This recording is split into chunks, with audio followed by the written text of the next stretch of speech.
je sais pas toi, mais je trouve ça frustrant de voir des joueurs ultra motivés, ultra bosseurs, mais qui stagnent. Je trouve ça frustrant de voir des joueurs qui s'entraînent dur toute la semaine et qui s'écroulent mentalement le jour du match. Frustrant de voir des gars talentueux, mais qui sortent de leur match dès la première erreur. Je trouve ça frustrant de voir des joueurs perdre confiance juste parce qu'un coach les a sortis ou parce qu'un coéquipier les a mal regardés ou leur a mal parlé. Aujourd'hui, on va voir 10 erreurs mentales à éviter au basket et comment les corriger. Salut à toi, je suis Steve Alexandre, je suis coach mental certifié, ancien joueur et j'accompagne des basketteurs de tous les niveaux à débloquer leur potentiel. Ici, c'est le meilleur endroit pour booster ton mental et libérer ton potentiel au basket. Ici, on rêve pas sa vie, on la construit. Et si c'est la première fois que tu tombes sur cette chaîne, alors abonne-toi maintenant pour ne manquer aucun des prochains contenus. Dans cette vidéo, je vais te dévoiler les 10 erreurs mentales les plus fréquentes qui freinent ta progression au basket. 10 erreurs qui peuvent ruiner un match, une saison, peut-être même ruiner une carrière.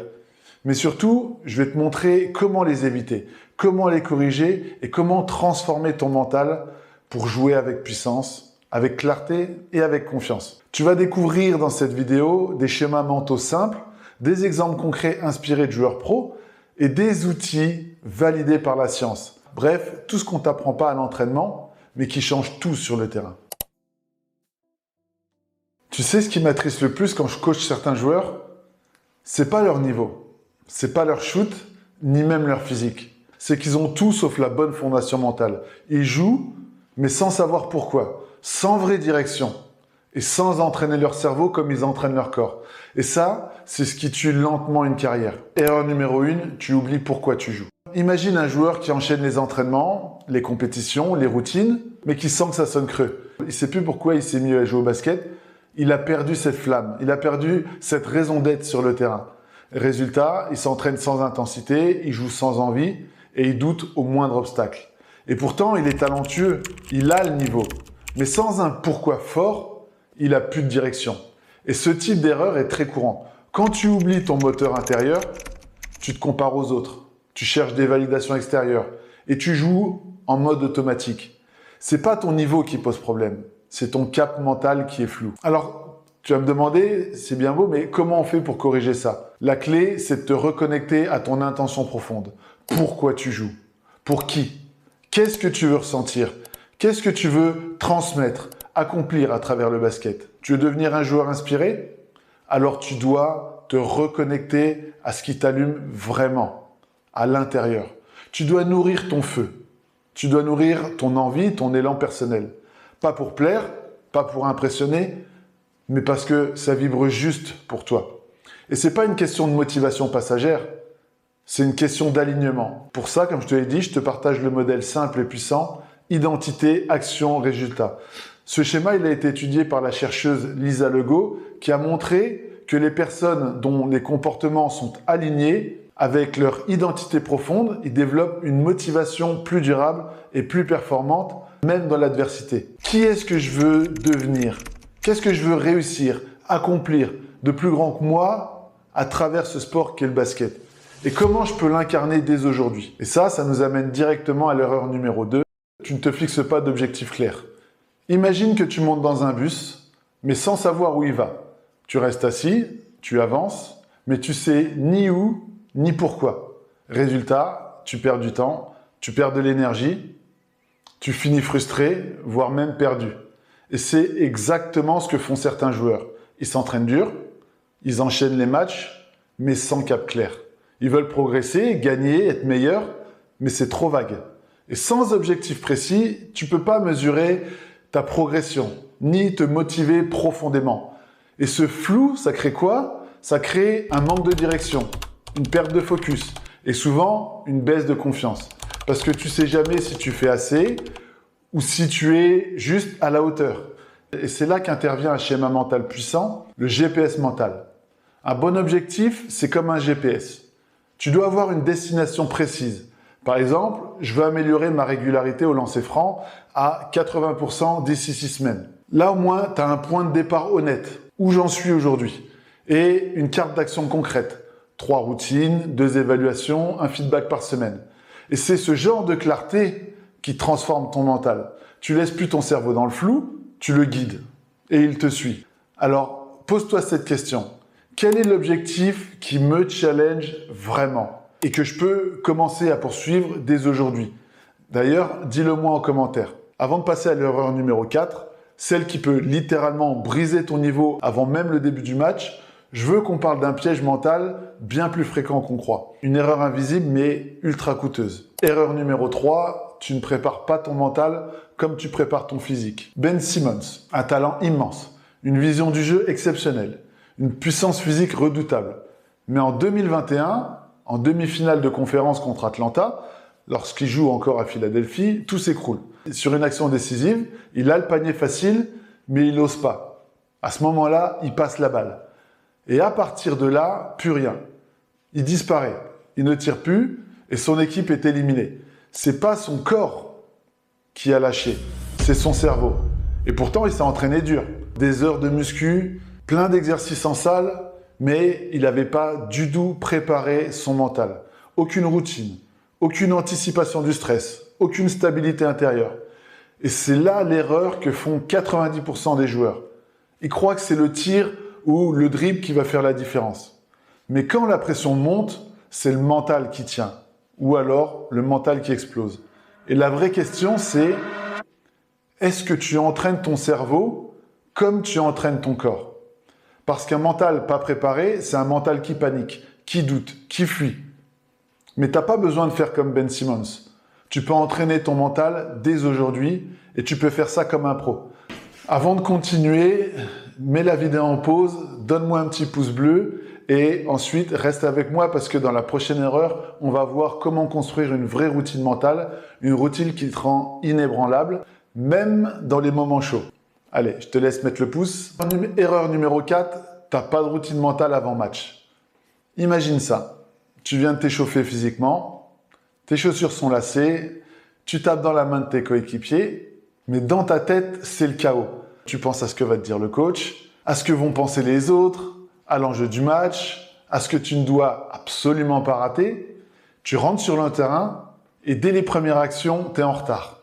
Tu stresses, tu fais des mauvais choix, tu doutes. Pas parce que tu n'as pas de niveau, mais parce que tu n'étais pas prêt mentalement. Alors, voilà ce qui se passe quand tu n'as pas de routine mentale avant un match. Et il ne faut pas croire, c'est pas qu'un détail. Les meilleurs joueurs ont tous une routine mentale claire et répétée. Pourquoi? Parce que le cerveau a besoin de repères pour fonctionner sous pression. Stephen Curry, par exemple, il suit toujours la même séquence avant chaque match. Prière, visualisation, respiration, échauffement ultra ritualisé. Est-ce que tu crois que c'est un hasard s'il reste aussi calme dans le money time? Mais c'est pas juste une histoire d'intuition ou d'expérience. C'est aussi validé par la science. Une étude menée par l'université de Stanford a divisé des athlètes en 2 groupes. Le premier groupe suivait une routine mentale structurée avant chaque performance. Respiration, visualisation, ancrage émotionnel. Le second groupe s'est chauffé sans routine mentale. Résultat, le groupe qui utilisait une routine mentale a montré des niveaux bien plus stables d'émotion, de concentration et de récupération après des erreurs. Autrement dit, il gérait mieux la pression, il restait focus plus longtemps et surtout, il rebondissait beaucoup plus vite après une erreur. La routine mentale, c'est ton rituel pour verrouiller ton mental. Pas besoin qu'elle soit longue ou compliquée, mais elle doit être stable, répétée et adaptée. Si aujourd'hui, tu n'as pas encore ta routine mentale, je t'ai mâché le travail. Je t'ai créé une checklist de routine mentale d'avant-match en 5 étapes. Tu verras, c'est une checklist qui est ultra simple, validée par la science. Tu peux la télécharger gratuitement. Le lien est dans la description. Et dans la prochaine erreur, on va aller encore plus loin parce qu'on va parler de ce que tu ressens vraiment quand tu joues et comment une seule peur, le regard des autres, peut complètement te faire dérailler. La solution, c'est simple, mais tellement sous-estimée. Crée ta propre routine mentale. Pas besoin de copier celle de Stephen Curry ou d'un autre. L'essentiel, c'est qu'elle soit claire, répétée et qu'elle te parle à toi. Il y a une structure simple que j'enseigne aux joueurs que je coach et que tu peux l'adapter. C'est d'abord un ancrage. Tu choisis un geste simple ou une phrase qui t'aide à te reconnecter à ta meilleure version de toi-même. Par exemple, taper 2 fois sur ta poitrine en disant « je suis prêt ».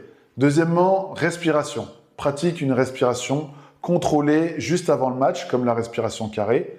4 secondes d'inspiration, 4 secondes, tu bloques ta respiration, 4 secondes expiration et 4 secondes de pause. Et ça t'aide à calmer ton système nerveux et à rester lucide dans les moments chauds. Et la dernière étape, c'est la visualisation. Ferme les yeux, imagine une séquence que tu réussis à la perfection, visualise-toi faire cette action que tu maîtrises. Un tir qui rentre, une défense solide, une passe décisive. Comme tu le sais sûrement, le cerveau ne fait pas la différence entre l'imaginaire et le réel. Ton cerveau, il se prépare comme si tu l'avais déjà vécu cette action. Alors jusqu'ici, on a vu des erreurs qui freinent ton développement en dehors du match, perdre ton pourquoi, l'absence d'objectif clair ou ne pas préparer ton mental comme ton physique. Alors imagine que maintenant on rentre dans l'arène.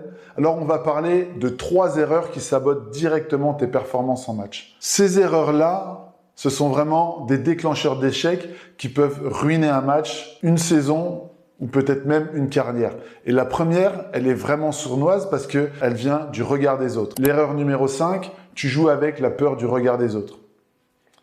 Alors imagine ça, tu veux bien faire, tu veux prouver, tu veux plaire, mais sans t'en rendre compte, tu commences à jouer pour les autres. Pour ton coach, pour tes parents, pour ceux qui te jugent dans les tribunes. Et à ce moment-là, tu n'es plus dans ton jeu, tu es dans le paraître. Et donc, résultat, tu joues petit, tu hésites, tu prends plus aucun risque. Dans ces cas-là, tu cherches à être parfait au lieu d'être impactant. Et le pire, c'est que plus tu veux bien faire, plus tu deviens tendu, et plus tu es tendu, plus ton cerveau perd ses moyens. On rentre vraiment dans un cercle vicieux. Je vais te donner un exemple marquant. Regarde un joueur comme Paul George lors des playoffs 2020. Il a lui-même avoué avoir été paralysé par la pression et par les attentes. À ce moment-là, il jouait avec la peur de décevoir. Et son niveau en a pris un coup. Pourquoi? Eh bien, parce que son mental n'était plus dans le moment présent, mais il était focalisé sur le jugement extérieur. Erreur numéro 6, tu veux briller trop vite, tu veux impressionner. Et ça, c'est le genre d'erreur que beaucoup de jeunes joueurs font, souvent même sans s'en rendre compte. Tu veux impressionner les autres, tu veux marquer les esprits, tu veux prouver que tu as le niveau, et là, tu forces, tu tentes un move que tu ne maîtrises pas encore, tu tentes un shoot compliqué dès la première action, et tu oublies le jeu, tu oublies l'équipe, et peut-être même que tu t'oublies toi-même.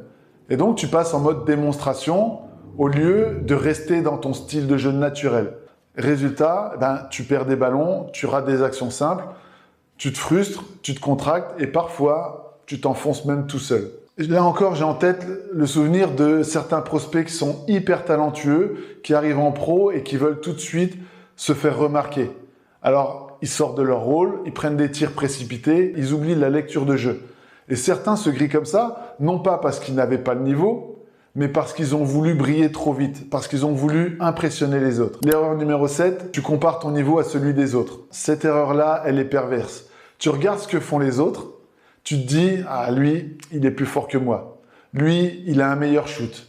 Je devrais être plus explosif, plus rapide pour être comme lui. » Et là, ton cerveau, il commence à ruminer, il commence à te saboter. Tu perds confiance, tu doutes, tu te sens en retard. Mais le pire, c'est que tu sors de ton couloir. Tu sors du tunnel de la concentration. Tu veux aller plus vite que ton rythme. Tu cherches à imiter les autres, au lieu de te concentrer sur ta propre progression. Un exemple, tu regardes des joueurs comme Jimmy Butler. C'est certainement pas le plus flashy, pas le plus spectaculaire, mais il a toujours joué son jeu. Il avait son tempo, sa manière, et c'est comme ça qu'il a gravi les échelons. Parce qu'il est resté exactement dans ce qu'il savait faire. Et ces 3 erreurs, jouer pour le regard des autres, vouloir impressionner et se comparer, elles ont toutes un point commun. Elles déplacent ton focus vers l'extérieur. Or, pour performer, il faut ramener ton attention à l'intérieur. Et c'est là qu'intervient un schéma mental extrêmement puissant qui est le cercle de contrôle. Ce cercle-là, il est inspiré par Stephen Covey. Alors, comment ça marche? Tu visualises un double cercle. Dans le cercle intérieur, il y a ce que tu peux contrôler. Ton attitude, tes pensées, tes décisions, tes actions. Dans le cercle extérieur, ce que tu ne peux pas contrôler.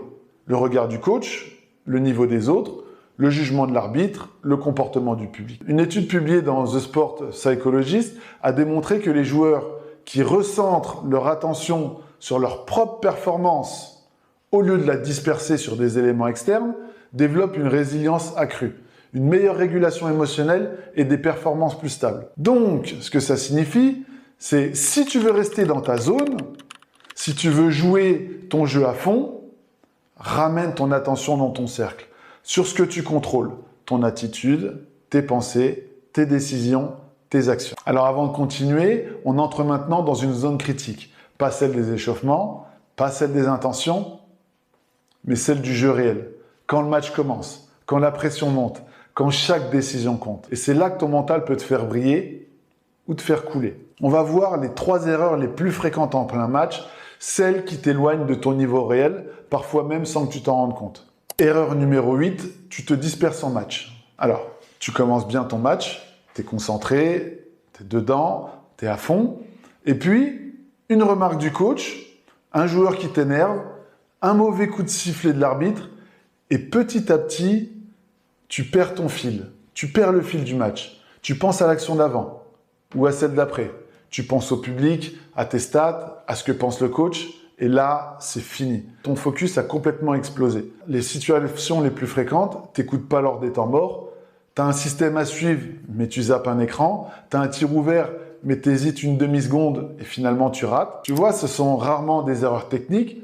Ce sont des erreurs de dispersion mentale et elles peuvent te coûter très cher. Erreur numéro 9, tu laisses tes émotions prendre le contrôle. L'un des plus gros exemples de perte de contrôle émotionnel, je pense que tout le monde l'aura reconnu, c'est Draymond Green. On est en 2016. Les Warriors menaient 3-1 en finale NBA face à Cleveland. Tout allait bien. Mais lors du match 4,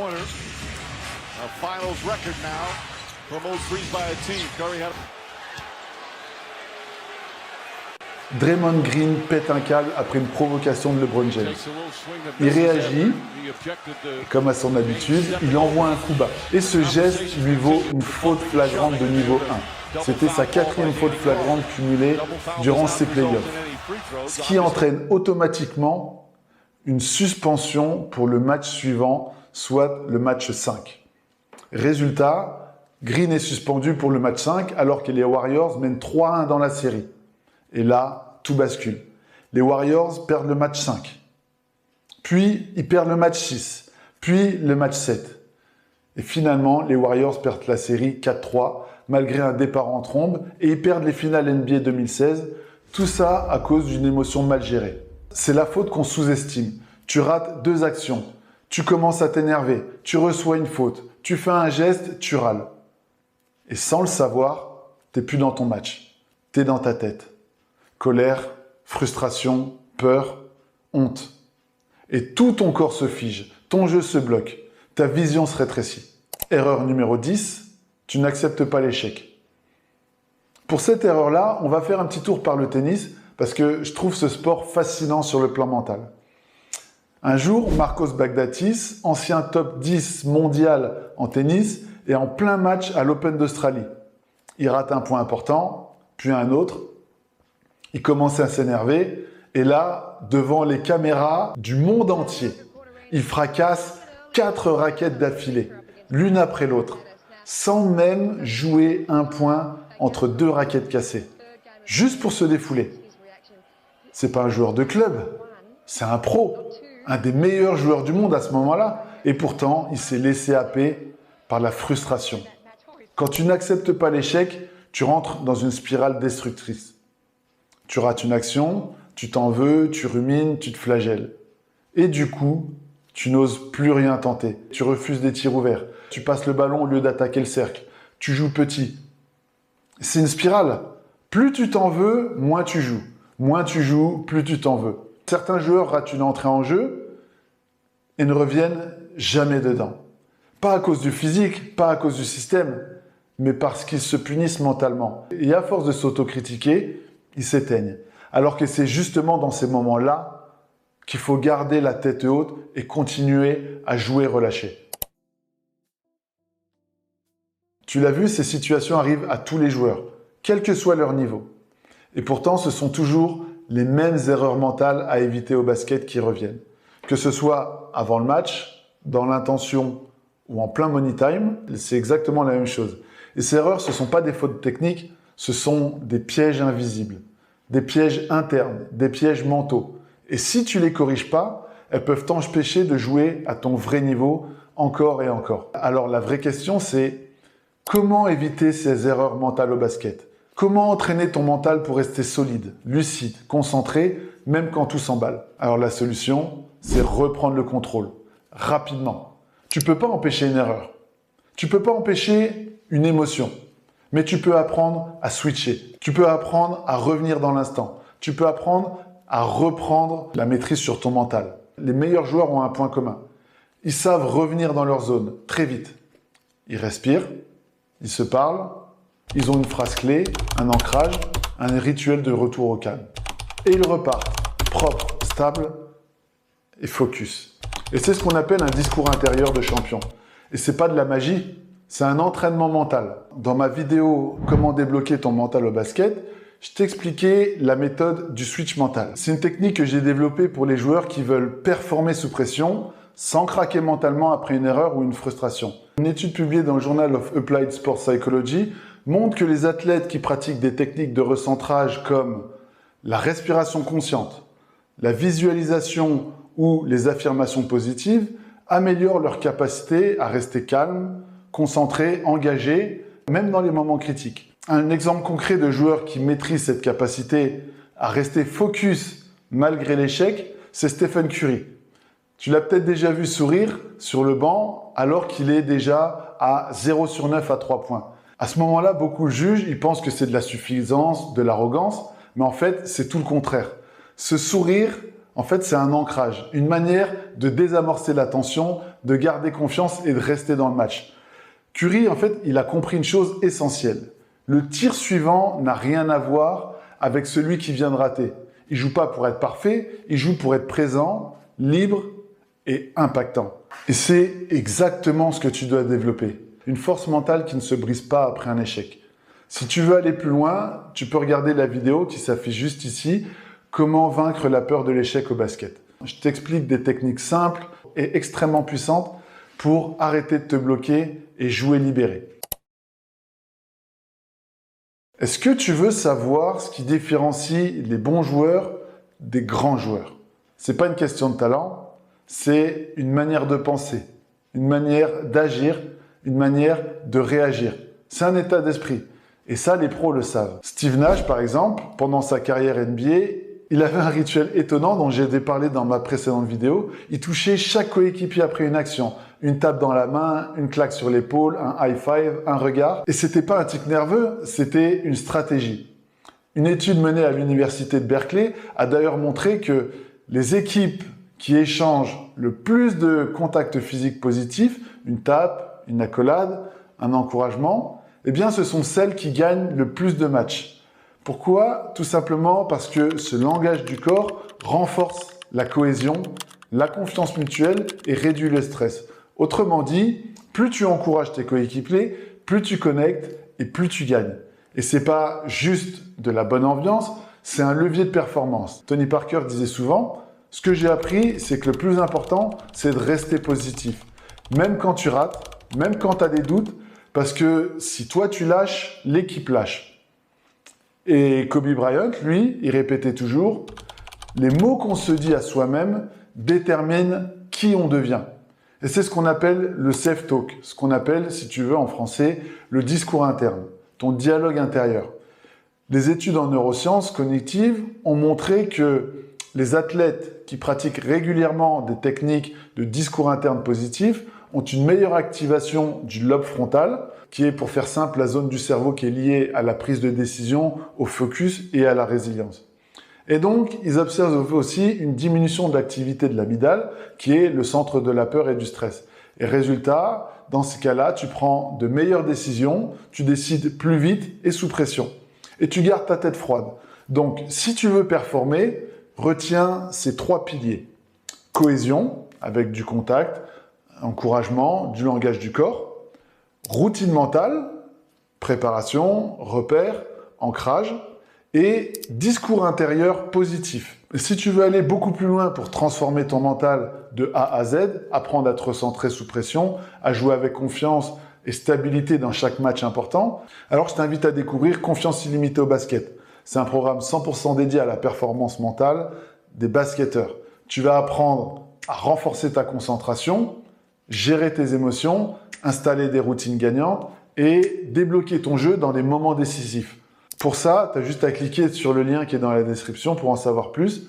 Fais le choix de passer à un mental de champion. Alors pour résumer, voici les 10 erreurs mentales à éviter au basket si tu veux vraiment performer. Oublier son pourquoi puissant. Ne pas se fixer d'objectifs. Négliger son mental, ne pas avoir de routine mentale avant match, jouer avec la peur du regard des autres, vouloir impressionner, se comparer aux autres, se disperser pendant le match, laisser ses émotions prendre le contrôle et ne pas accepter l'échec. Ces erreurs, elles peuvent te sembler banales, mais si tu les corriges pas, elles peuvent ruiner une saison ou pire, ta progression entière.